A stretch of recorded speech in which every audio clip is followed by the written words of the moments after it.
एक शांत रात में एडेलाइन की लाइफ एक पाल में बदल जाती है। जो एक नॉर्मल मोमेंट लग रहा था वो उसके रिएक्ट करने से पहले ही नाइटमेयर बन जाता है। उससे प्रॉपर्ली चीखने का भी टाइम नहीं मिलता, बस एक डर कि उसने अपनी लाइफ का कंट्रोल खो दिया है। जब वो आंखें खोलती है तो खुद को एक ऐसी जगह पर पाती है जो सफोकेटिंग लगती है। रूम बिल्कुल साइलेंट, खाली और ठंडा है, जैसे वहां कोई जिंदगी ही नहीं हो। उसका दिल जोर से धड़कता है और वो हर कोना को देखकर समझने की कोशिश करती है कि वो कहाँ है। जेड बिल्कुल टाइम वेस्ट नहीं करता। वो तुरंत सर्च शुरू कर देता है, हर क्लू, हर कनेक्शन, हर पॉसिबल जगह। उसका फोकस इतना इंटेंस है कि कुछ और मैटर ही नहीं करता।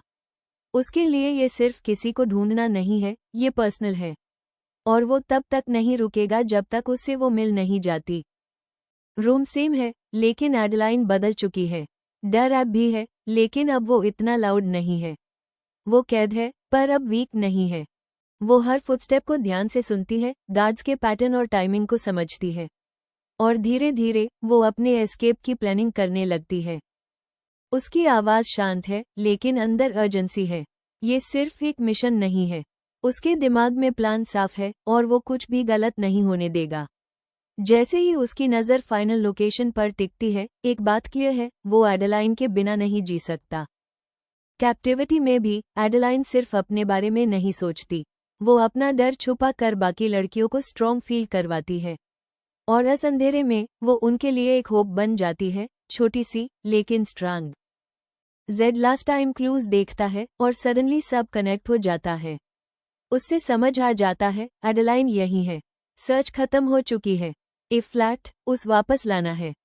जेड अपने अलाइज के साथ आगे बढ़ता है, लोकेशंस चेक करता हुआ, लीड्स फॉलो करता हुआ, स्टेप बाय स्टेप क्लोज आता हुआ।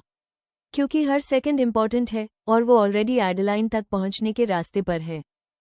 गार्ड्स के फुटस्टेप्स वैसे ही फेड होते हैं जैसे उसने प्रिडिक्ट किया था। बिना हेजिटेट किए वो मूव करती है, क्वाइट, केयरफुल, कंट्रोल्ड। उसका दिल फास्ट धड़क रहा है, लेकिन उसका माइंड स्टेबल है। क्योंकि इस बार वो सिर्फ सर्वाइव नहीं कर रही, वो निकलने के लिए लड़ रही है। एडेलाइन का एस्केप ज्यादा देर तक चुप नहीं रहता। कोई उसके रास्ते में आ जाता है। एक सेकंड के लिए डर वापस आता है, लेकिन वो रुकती नहीं। वो फाइट करती है और आगे बढ़ जाती है। वो बिना पीछे देखे भागती है। वो वॉल्स जो यूज रोके हुए थे, अब पीछे छूटने लगते हैं। फ्रेश एयर उसके चेहरे तक पहुंचती है। वो एक पाल के लिए रुकती है और रियलाइज करती है वो फाइनली फ्री है। सब कुछ होने के बाद एडेलाइन चुप हो जाती है, जैसे उसका एक हिस्सा अब भी इस अंधेरे में अटका हो। वो ज्यादा बोलती नहीं और जेड बस उसके पास रहता है, काम, स्टेडी, पेशेंट। क्योंकि वो जानता है वो उसका दुख ठीक नहीं कर सकता, लेकिन उससे अकेला नहीं छोड़ सकता। उसमें कोई जल्दी नहीं है, कोई गुस्सा दिखाई नहीं देता, सिर्फ एक कोल्ड, स्टेडी काम। क्योंकि ये मोमेंट रिवेंज का नहीं है, ये इंश्योर करने का है कि अब ये सब यहीं खत्म हो और किसी और के साथ ऐसा कभी ना हो। इतना सब झेलने के बाद राइटिंग उसके लिए सांस लेने जैसा बन जाता है। एडेलाइन धीरे धीरे हील करने लगती है।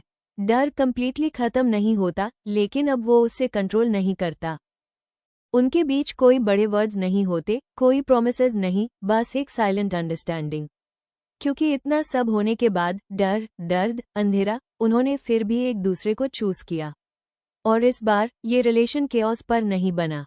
ये ट्रस्ट, सर्वाइवल और एक गहरी कनेक्शन पर बना है जो कभी टूटा ही नहीं।